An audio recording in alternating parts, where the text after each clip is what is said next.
नमस्ते सब घटवासी परमात्मा को प्रणाम। आज मैं आप सभी को अष्टावक्र गीता का 11वां अध्याय समझाऊंगी। अष्टावक्र कहते हैं भाव और अभाव रूपी जो विकार है वो तो सहज और प्रकृति जन्य है। ऐसे दृढ़ निर्णय और निश्चय से ही कलह की नाबूदी और सुख शांति की प्राप्ति होती है। भाव और अभाव का खेल तो प्रकृति में प्रकृति के द्वारा ही खेला जाता है। भाव यानी जन्मना, उत्पत्ति होना, व्यक्त होना, प्रागट्य होना, सर्जन होना। अभाव यानी अव्यक्त होना, विसर्जन होना, लय होना। सर्जन या विसर्जन, उदय या अस्त, भाव या अभाव देह का है, विचारों का होता है। जहाँ आवागमन है, परिवर्तन है, विकार है, फिर वो पिंड में हो या ब्रह्मांड में, लेकिन वो सभी प्रकृति में ही है। और मैं तो आत्मा हूँ, सभी का साक्षी मात्र हूँ। मुझ आत्म स्वरूप में नहीं है कोई विकार, नहीं है परिवर्तन, नहीं है सभी आवागमन देहों में। आवागमन तो देहों में है। मैं तो अशरीरी अचल चैतन्य हूँ, सदा निर्विकार और निराकार हूँ। ऐसे मेरे दृढ़ निर्णय में ही मैं शांत हूँ। ऐसा दृढ़ निश्चय जिस व्यक्ति को है वह ज्ञानी है और ऐसे ज्ञानी का मन शांत होता है। मैं साक्षी हूँ, भाव अभाव से मुक्त हूँ। भाव अभाव प्रकृति में है, मैं तो परब्रह्म हूँ। जब साधक को ऐसी अनुभूति होती है, यह निश्चय दृढ़ होता है, तभी उसे शाश्वत शांति और आत्म सुख की प्राप्ति होती है। ज्ञानी के जीवन का निसंदेह निर्णय और निश्चय है कि जीवन में आती आपत्ति या विपत्ति मेरे पूर्व कर्म के फल है। और अष्टावक्र जी कहते हैं शरीर के किए हुए कर्म शरीर भोगता है और शरीर को ही भोगने चाहिए। उसमें मुझ साक्षी को शोक कैसा। ज्ञानी किसी की भी इच्छा नहीं करता। ज्ञानी प्रारब्ध कर्म का स्वीकार करके साक्षी बन के न शोक करता है, ना ही किसी की इच्छा करता है। इसलिए ही वो नित्य तृप्त है, सदा शांत है। ज्ञानी कहता है इंद्रियां ही इंद्रियों के विषय में प्रवृत्त होती है, उसमें मुझे क्या। ऐसा जान के ज्ञानी कर्म करने के बावजूद कुछ करता ही नहीं, ऐसा मानता है। ज्ञानी अपने आप को शरीर, मन, इंद्रिया आदि का साक्षी मानता है। इसलिए ज्ञानी पुण्य कर्म से न तो पवित्र होता है, न पुण्यशाली, न तो पाप कर्म से वो पापी या अपवित्र होता है। वो तो जैसे कमल जल में रहता है, फिर भी कमल को जल स्पर्श करता नहीं, वैसे ही ज्ञानी कर्म करता है, फिर भी कर्म या उसके फल को स्पर्शता नहीं। ज्ञानी निमित्त भाव से कार्य करता है, अपनी स्व इच्छा से कुछ नहीं करता है। वो तो अपने सर्व कर्म ईश्वर को समर्पण करके परमात्मा प्रीत्यर्थ ही कर्म करता है।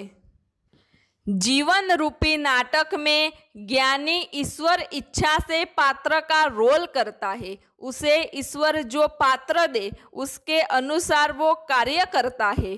फिर भी पात्र के साथ कभी भी तादात्म्य अनुभव नहीं करता, उसकी भूमिका या कर्म में आसक्त नहीं होता।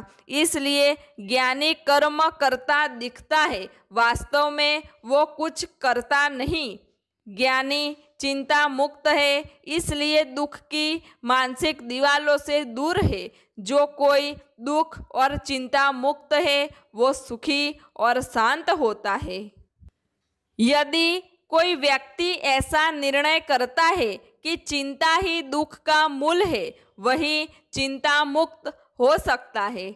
अब हम समझते हैं कि चिंता उत्पन्न होने का कारण क्या है और कहाँ है। जिसमें कर्ता भाव है उसे ही कर्म फल में आसक्ति है। ऐसी कर्म फल की अपेक्षा ही चिंता को जन्म देती है। जो मैं करता ही नहीं तो मुझे कर्म फल कैसा, और जो कर्म फल की चिंता ही नहीं तो नहीं है हार की हताशा या जीत की चिंता। कर्ता भाव में हार या जीत की चिंता है और अकर्ता भाव में निश्चिंतता है। ज्ञानी कर्म फल की चिंता से कभी चिंतित नहीं होता और निश्चिंत रहकर जो कर्म है उसे होने देता है। इसलिए ही वो दुख मुक्त होकर सुखी और शांत होता है। अष्टावक्र जी कहते हैं, मैं शरीर हूँ या शरीर मेरा है, यह दोनों भावों का न रहना ही मोक्ष कहलाता है। मैं ज्ञान स्वरूप हूँ ऐसा जिसने निश्चय किया है वो अनायासी मुक्ति और कैवल्य को प्राप्त हुआ है। सत्य का लक्षण ज्ञान है और ज्ञान ही परब्रह्म है। इसलिए यदि मैं ज्ञान स्वरूप हूँ तो मैं नित्य मुक्त हूँ, ऐसा मेरा निश्चय ही कैवल्य प्राप्ति है।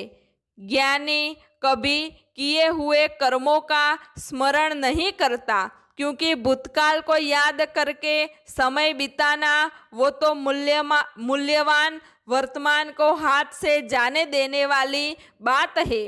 ज्ञानी को देह भाव नहीं है, इसलिए उसने जो कर्म किए ही नहीं उसका वो स्मरण भी करता नहीं, और जो कर्म अपूर्ण दिखते हैं उसके लिए अफसोस या दुख भी व्यक्त करता नहीं और उसे याद भी करता नहीं। ज्ञानी कहता है, जो मैं शरीर नहीं तो शरीर से हुए कर्म में संतोष या तृप्ति कैसी, और जो कर्म नहीं हुए उसमें दुख कैसा। जो कोई संकल्प विकल्प रहित होता है वो पवित्र और शांत होता है। इतना ही नहीं, वो प्राप्त और अप्राप्त की विटंबना से मुक्त होता है, वही ज्ञानी कहलाता है। ब्रह्मा से लेकर तृण तक जो कुछ है वो मैं ही हूँ। जगत जैसा कुछ नहीं है, मात्र चैतन्य स्वरूप में ही शाश्वत हूँ। एक अद्वितीय कल्याणमय आत्मा मैं ही हूँ, ऐसा जिसका निश्चय है वो ज्ञानी शांत और वासना मुक्त होता है। जो ज्ञानी की अद्वैत अभेद दृष्टि में भेद नहीं, वहाँ वासना कैसी, और जो वासना ही नष्ट हो गई तो सूक्ष्म शरीर कैसा। वासना पूर्ति हेतु ही पुनर्जन्म है और नए जन्म के लिए सूक्ष्म शरीर ही प्रयाण करता है। स्थूल देह तो अग्नि में भस्मीभूत होता है। जिसे वासना नहीं उसे सूक्ष्म शरीर भी नहीं, और सूक्ष्म शरीर के बिना पुनर्जन्म की कोई शक्यता नहीं। वासना क्षय को ही मुक्ति कहा जाता है। जो ज्ञानी अपने आप को चैतन्य स्वरूप जानता है उसे अज्ञान नहीं रहता। अज्ञान ही कारण शरीर कहलाता है। स्वरूप का अज्ञान है, इसलिए ही मूढ़ अपने आप को स्थूल सूक्ष्म यह कारण शरीर मानता है, और ज्ञानी को अपने स्वरूप का ज्ञान है, इसलिए अज्ञान नहीं है। और जहाँ अज्ञान नहीं वहाँ कारण शरीर भी नहीं है, जो कि स्थूल और सूक्ष्म देह का भी कारण है, और जहाँ कारण नहीं वहाँ स्थूल और सूक्ष्म शरीर का भी संभव नहीं। इसलिए स्वयं के स्वरूप ज्ञान में तीनों शरीरों का बाध होता है, जैसे कुछ है ही नहीं। यानी आत्मज्ञान में जो पिंड का बाध है तो जगत भी हो नहीं सकता। देह और जगत के बाध से ही ज्ञानी शांत होता है। अभेद दृष्टि में नहीं पिंड या नहीं ब्रह्मांड। जो मैं स्थूल शरीर नहीं तो रोग या मौत का भय नहीं। जो मैं सूक्ष्म शरीर नहीं तो पुनर्जन्म का भय नहीं। जो मैं कारण शरीर नहीं तो अज्ञान रूप अंधेरे की चिंता नहीं, अज्ञान का भय नहीं। इसलिए स्वस्वरूप में वास्तव में मैं अभय हूँ, शांत हूँ। मुझसे अन्य या भिन्न आश्चर्य युक्त जगत जैसा कुछ है ही नहीं। मैं ही एक और अद्वितीय कल्याणकारी हूँ। मैं ही एक और अद्वितीय कल्याणकारी हूँ।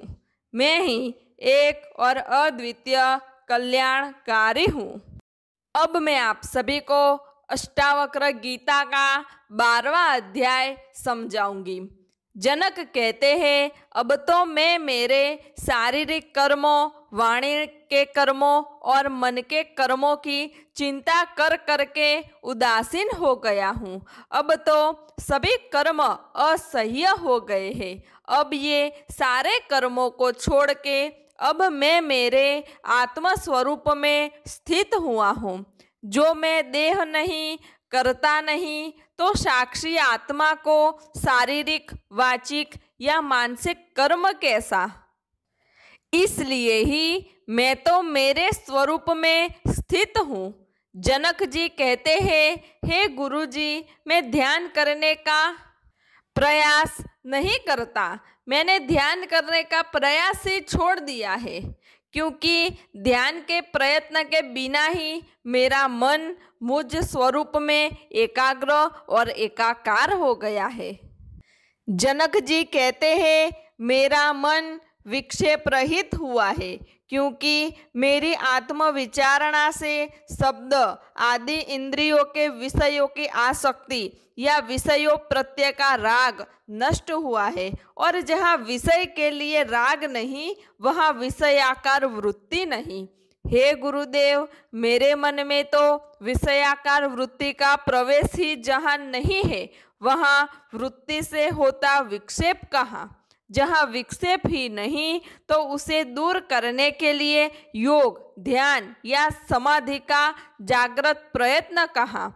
क्योंकि जब विषयाकार वृत्ति हो, तभी योग दर्शन द्वारा निरोध रूपी योग करना पड़ता है। पर मुझ में नहीं विषयासक्ति, नहीं विषयाकार वृत्ति और नहीं दिखता विक्षेप। इसलिए मैंने ध्यान करने का प्रयत्न छोड़ दिया है। मुझे ध्यान करने की आवश्यकता ही नहीं है, क्योंकि ध्यान में अज्ञानी आत्मा को चित्त में देखने का प्रयत्न करते हैं, जबकि आत्मा तो अदृश्य, अरूप और अचिंत्य है। इसलिए मैं ध्यान करने का कभी प्रयत्न नहीं करता। मैं मुझ में स्थित हूँ। जिसके चित्त में विषयों की आसक्ति है, विषय के लिए राग है, विषयों की अतृप्त वासना है, उसी के चित्त में विक्षेप दिखने को मिलता है। जिसका चित्त अनेक विषयों को ग्रहण करके अनंत प्रकार की विषयाकार वृत्ति से घिरा हुआ है, उसी को चित्त की वृत्तियों का निरोध करने के लिए अष्टांग योग जैसी प्रक्रिया की आवश्यकता है। और विक्षिप्त चित्त के लिए, विक्षेप दूर करने के लिए अज्ञानी को समाधि जैसी प्रक्रिया की जरूरत है। जिसका देहाध्यास दूर नहीं हुआ और जिसको देह अभिमान है, उसी को यम, नियम, आसन, प्राणायाम, प्रत्याहार, धारणा, ध्यान, समाधि जैसी क्रिया की जरूरत है। कर्तृत्व और भोक्तृत्व भाव को मिटाना यही समाधि का मुख्य कार्य है। जिसमें मैं देह हूँ, ऐसा देह अभिमान पिघल गया। जिसका देह, इंद्रिया या अंतःकरण के साथ का तादात्म्य टूट गया है, उसके लिए समाधि या अष्टांग योग की क्रिया निरर्थक है। जनक जी कहते हैं, आत्मज्ञान से जो कोई प्रयत्न बिना सदा सहज समाधि में रहता है, उसके लिए व्यवहार कैसा, उसके लिए आसन कैसा। मैं तो स्वयं आत्म स्वरूप हूँ। मैं तो निज स्वरूप में समाधिस्थ हूँ। आत्मा तो सदा सर्वदा अचल, अविकारी, अपरिवर्तनशील, निष्क्रिय, शांत है, उसको समाधि जैसी प्रवृत्ति कैसी? जो सभी दौड़ स्थगित करेगा, प्रवास, प्रयाण या प्रयत्न रोक देगा, वही उपलब्ध होगा निजानंद अंतरात्मा को।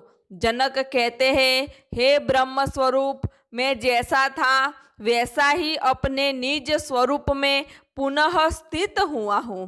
हे ब्रह्म स्वरूप, जनक जी अष्टावक्र को कहते हैं, त्याज्य और संग्रहणीय से दूर होकर और सुख दुख के अभाव में मैं अपने स्वरूप में स्थित हूँ। जनक जी कहते हैं कि मुझे अपनी हृदय गुफा में ही पर ब्रह्म स्वरूप गुरु के दर्शन हो रहे हैं, इसलिए अब मुझे गुरु को खुश करने की अपेक्षा भी नहीं है। जनक जी कहते हैं, पकड़ना, छोड़ना, ग्रहण, त्याग तो द्वैत में है। मुझ अभेद एक अद्वितीय में किसको पकड़ूं और किसको छोड़ूं? ग्रहण या त्याग का निर्णय तो बुद्धि करती है, वो तो बुद्धि का धर्म है, मुझ चैतन्य का नहीं। ग्रहण, त्याग, स्वीकार, इनकार वो तो साधक के लिए है और मैं साधक नहीं हूँ, मेरा साध्य नहीं, इसलिए मेरा साधन नहीं हो सकता। मुझे तो मेरा निज स्वरूप समझ आ गया है और इसीलिए मैं हर्ष और शोक से मुक्त हूँ। हर्ष और शोक तो मन के धर्म है, मेरे नहीं। मैं तो असंग, निसंग, अरंग हूँ, इसलिए शरीर और मन बुद्धि के धर्मों से निर्लेप हूँ।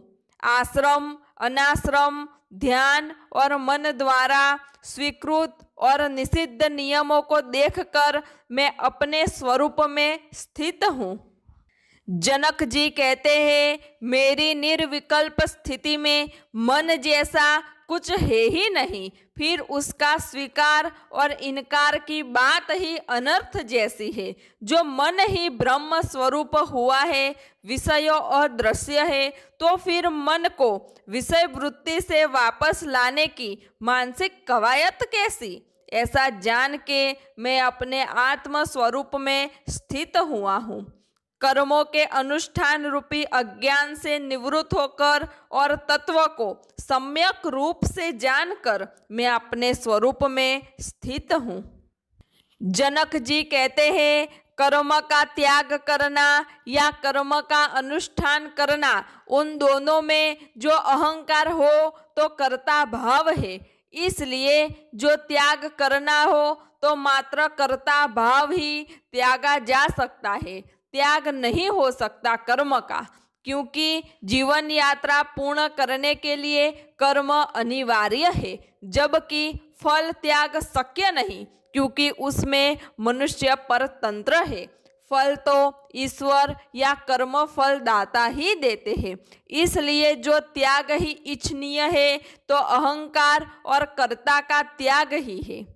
आत्मज्ञानी तो साधक और सिद्धि की सीमा पार कर चुका है, उसका तो निष्कर्ष है कि कर्म या उसमें उपरति दोनों अज्ञान से होता है। इसलिए जनक जी तो अपने स्वरूप में स्थित है, क्योंकि आत्म स्वरूप ही प्रवृत्ति, निवृत्ति, कर्म या कर्म त्याग से मुक्त है।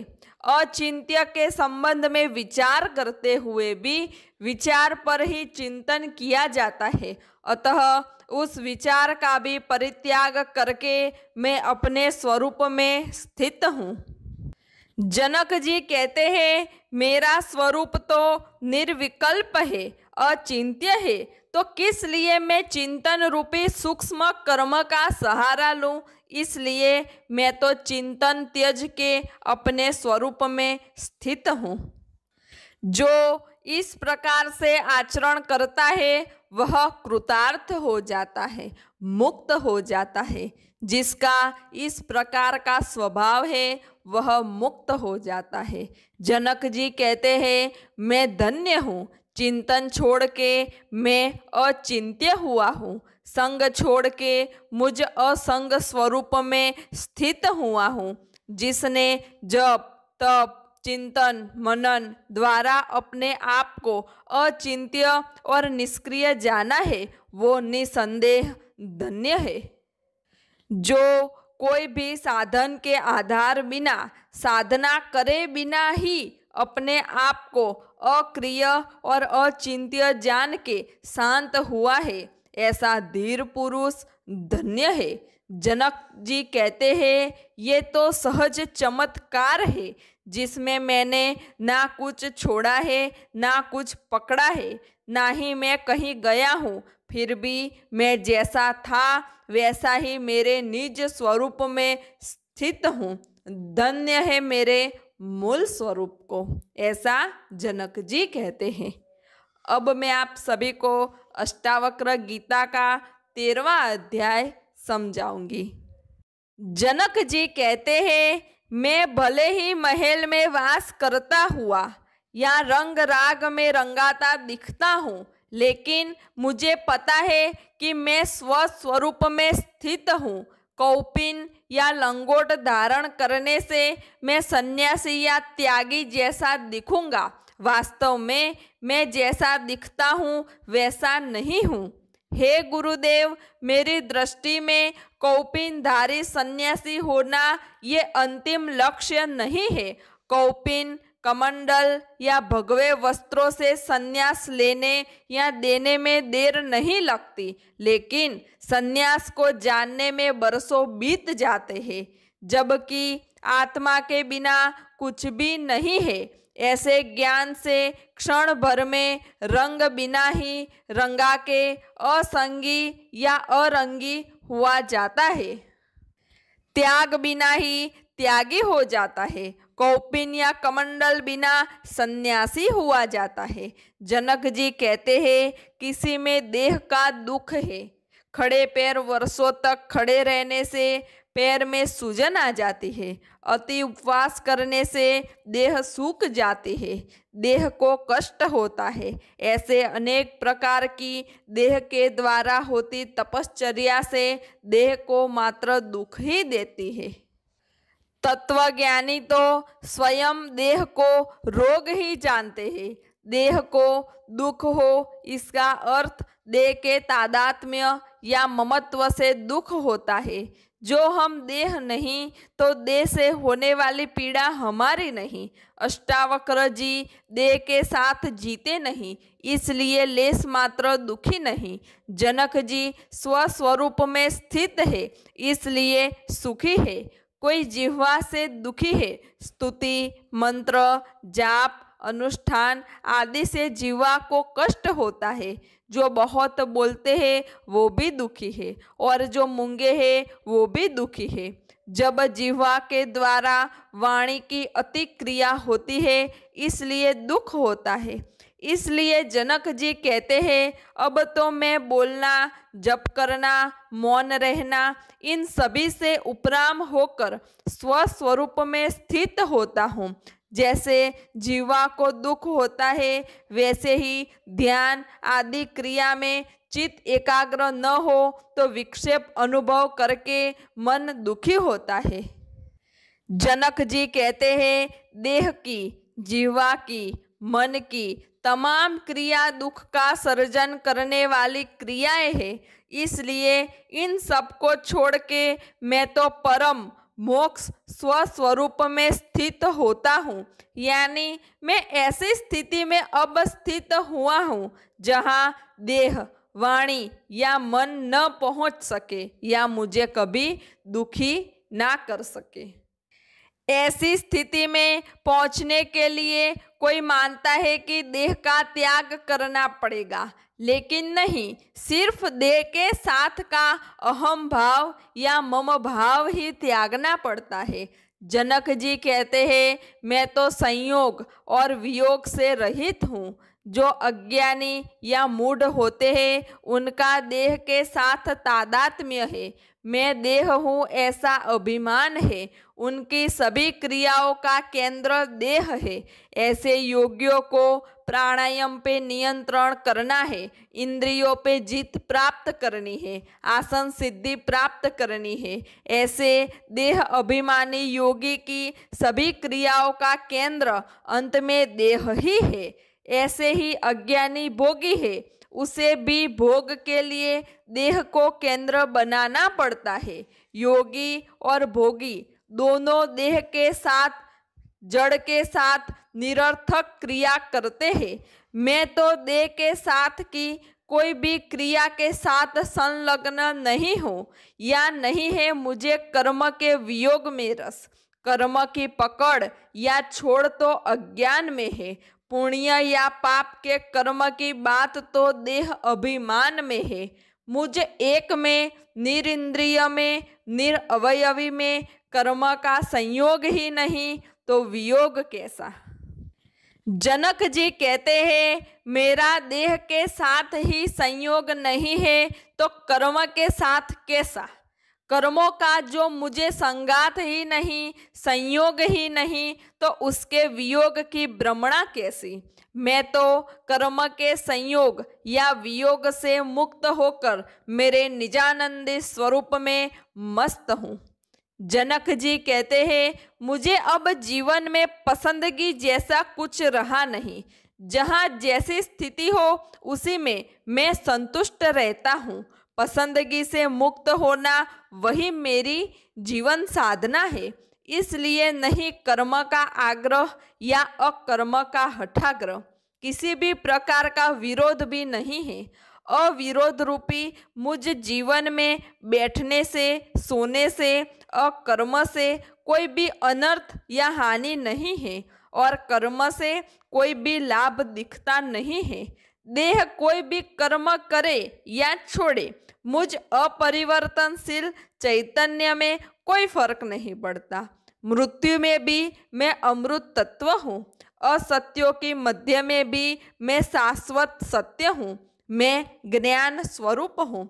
इसलिए सोने से मेरा कुछ खोता नहीं और जागने से मुझे कुछ प्राप्त करना नहीं है।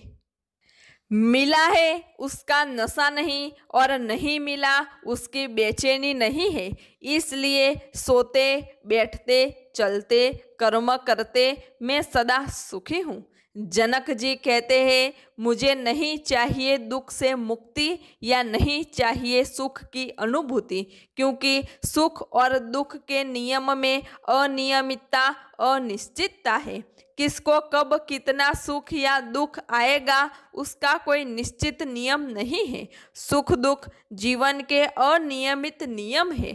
इसलिए शुभ और अशुभ का त्याग करके मुझ स्वरूप में मैं सुख से रहता हूँ। अब मैं आप सभी को अष्टावक्र गीता का 14वां अध्याय समझाऊंगी।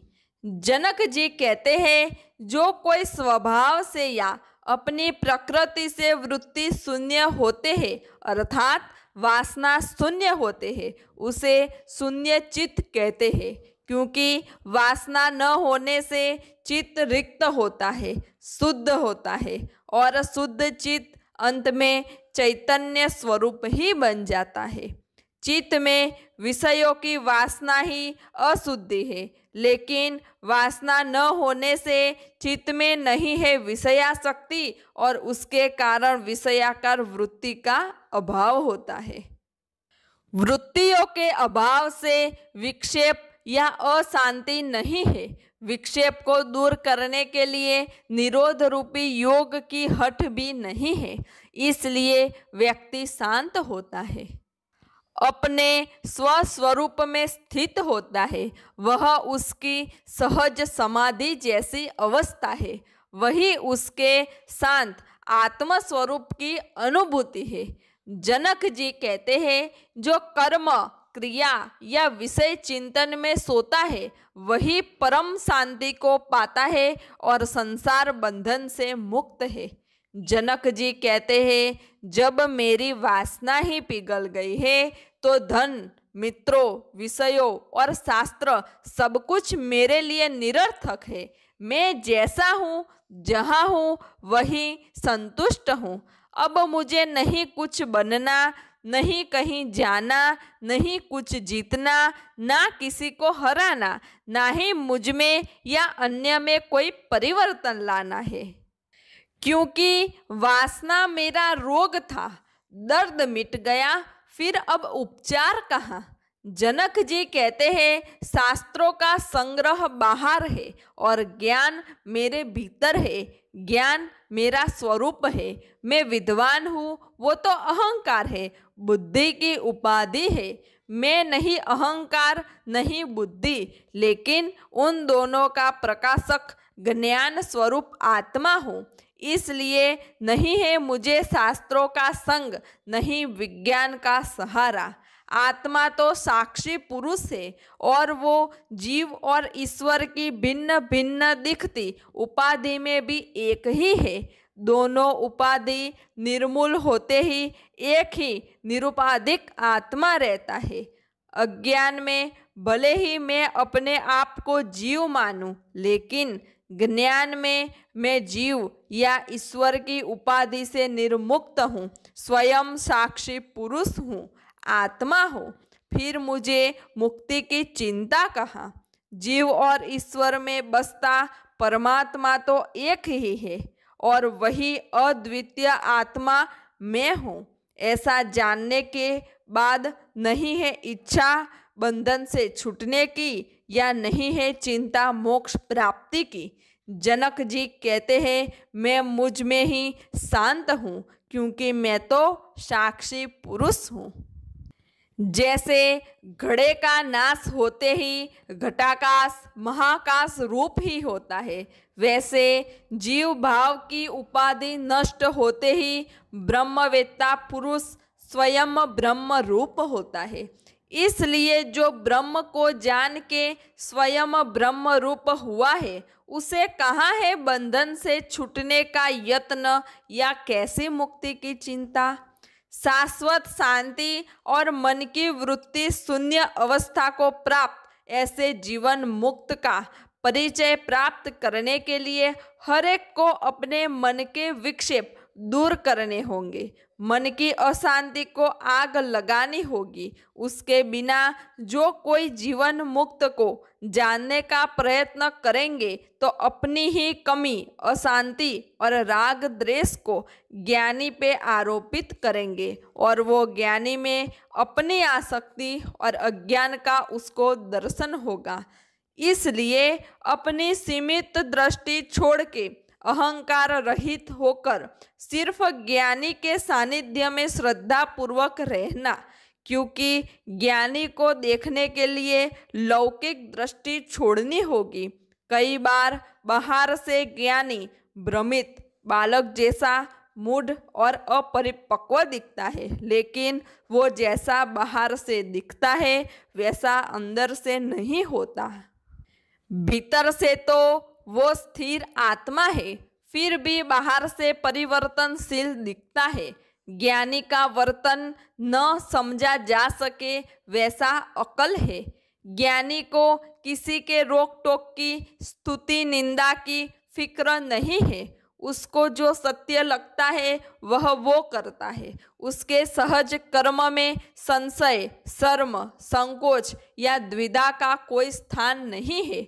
उसकी मुक्त वर्तणुक पे सामाजिक, धार्मिक, वैदिक, राजकीय किसी भी कायदे का नियंत्रण नहीं, क्योंकि उसके जीवन में कोई मांग नहीं। ज्ञानी तो प्रजा के बिना राजा है, सीमा के बिना सम्राट है। ज्ञानी को तो नहीं है फिक्र अपने देह की या संसार की, वो तो फकीर होता है। घायल को घायल जानता है, प्रेमी को प्रेमी, त्यागी को त्यागी जानता है और ब्रह्मज्ञ को जानने के लिए ब्रह्म स्वरूप ही होना पड़ता है। जीव भाव से बाहर निकल के ब्रह्म भाव में आना पड़ता है। उसके बिना आत्मज्ञानी को जीवन मुक्त को जान नहीं सकते। अब मैं आप सभी को अष्टावक्र गीता का अध्याय 15 समझाऊंगी।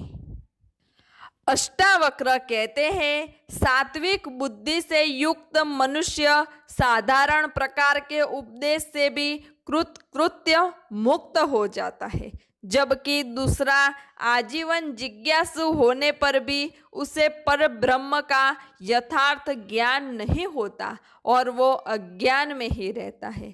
अष्टावक्र कहते हैं, विषयों से उदासीन होना मोक्ष है और विषयों में रस लेना बंधन है। ऐसा जानकर तुम्हारी जैसी इच्छा हो वैसा ही करो। अष्टावक्र कहते हैं, हे जनक, जा, अब तुझे जैसा करना है वैसा कर। अब मैं तेरा गुरु नहीं रहा, तू मेरा शिष्य नहीं। गुरु शिष्य का नाटक अब समाप्त हो गया है। ये सब अभिनय है। ये जान के तू जैसा करना है वैसा कर। अपनी मन पसंदगी का जीवन जीने के लिए जैसा ठीक लगे वैसा वर्तन कर।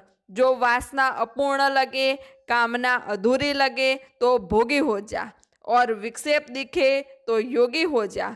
जन समूह भयजनक लगे तो एकांत में जाके वनवासी हो जा, और एकांतवास में अच्छा न लगे तो समाज के बीच जाके सामाजिक हो जा। आगे तो मैं क्या कहूँ, मैंने तो तुझे समझाया कि विषयों में आसक्ति बंधन है और अनासक्ति ही मुक्ति है। अब तेरे जीवन का निर्णय तू खुद ही कर। अष्टावक्र कहते हैं, न तुम शरीर हो और न यह शरीर तुम्हारा है, नहीं तुम भोगने वाले ना करता हो। तुम चैतन्य रूप हो, शाश्वत साक्षी हो, इच्छा रहित हो। अतः ये जान के सुख पूर्वक रहो। राग और द्वेष मन के धर्म है और तुम किसी भी प्रकार से मन नहीं हो। तुम कामना रहित हो, ज्ञान स्वरूप हो, विकार रहित हो। अतः सुखपूर्वक रहो। समस्त प्राणियों को स्वयं में और स्वयं को सभी प्राणियों में स्थित जानकर अहंकार और आसक्ति से रहित होकर तुम सुखी हो जाओ। हे जनक, एकत्व का दर्शन या सर्वत्र ब्रह्म दर्शन वही सुखी होने का सच्चा उपाय है। इसलिए तू समदर्शी होकर सुखी हो। इस विश्व की उत्पत्ति तुमसे उसी प्रकार होती है जैसे कि समुद्र से लहरों की, इसमें संदेह नहीं है। तुम चैतन्य स्वरूप हो, अतः चिंता रहित हो जाओ। हे वत्स, इस अनुभव पर निष्ठा रखो, इस पर श्रद्धा रखो। इस अनुभव की सत्यता के संबंध में मोहित मत हो। तुम ज्ञान स्वरूप हो, तुम प्रकृति से परे और आत्मा स्वरूप भगवान हो। गुणों से निर्मित यह शरीर स्थिति, जन्म और मरण को प्राप्त होता है। आत्मा न आती है और न ही जाती है, अतः तुम क्यों शोक करते हो? यह शरीर सृष्टि के अंत तक रहे या आज ही नाश को प्राप्त हो जाए, तुम तो चैतन्य स्वरूप हो। इससे तुम्हारी क्या हानि या लाभ है? अनंत महासमुद्र रूप तुम में लहर रूप यह विश्व स्वभाव से ही उदय और अस्त को प्राप्त होता है। इसमें तुम्हारी क्या वृद्धि या क्षति है? हे वत्स, तुम केवल चैतन्य स्वरूप हो और यह विश्व तुमसे अलग नहीं है। अतः किसी की किसी से श्रेष्ठता या निम्नता की कल्पना किस प्रकार की जा सकती है? इस अव्यय शांत चैतन्य निर्मल आकाश में तुम अकेले ही हो, अतः तुम में जन्म, कर्म और अहंकार कहाँ? तुम एक होते हुए भी अनेक रूप में प्रतिबिंबित होकर दिखाई देते हो। क्या स्वर्ण कंगन, बाजूबंद और पायल से अलग दिखाई देता है? यह मैं हूँ और यह मैं नहीं हूँ। इस प्रकार के भेद को त्याग दो। सब कुछ आत्म स्वरूप तुम ही हो, ऐसा निश्चय करके और कोई संकल्प न करते हुए सुखी हो जाओ। अज्ञानवश तुम ही यह विश्व हो, पर ज्ञान दृष्टि से देखने पर केवल तुम एक ही हो। तुमसे अलग कोई संसारी या असंसारी किसी भी प्रकार से नहीं है। यह विश्व केवल ब्रह्म है और कुछ भी नहीं, ऐसा निश्चय करो। इच्छा और चेष्टा रहित हुए बिना कोई भी शांति को प्राप्त नहीं होता है। संसार रूप भव सागर में तू एक ही था, है और रहेगा। तुम में न मोक्ष है और न बंधन। तुम धन्य हो, इसलिए सुख से विचरण करो। हे चैतन्य स्वरूप, भांति भांति के संकल्पों और विकल्पों से अपने चित्त को अशांत मत करो। शांत होकर अपने आनंद रूप में सुख से स्थित हो जाओ। सभी स्थानों से अपने ध्यान को हटा लो और अपने हृदय में कोई विचार न करो। तुम आत्म रूप हो और मुक्त ही हो, इसमें विचार करने की क्या आवश्यकता है। अष्टावक्र गीता के आगे के अध्याय मैं आप सभी को अगले वीडियो में समझाऊंगी। सब घटवासी परमात्मा को प्रणाम।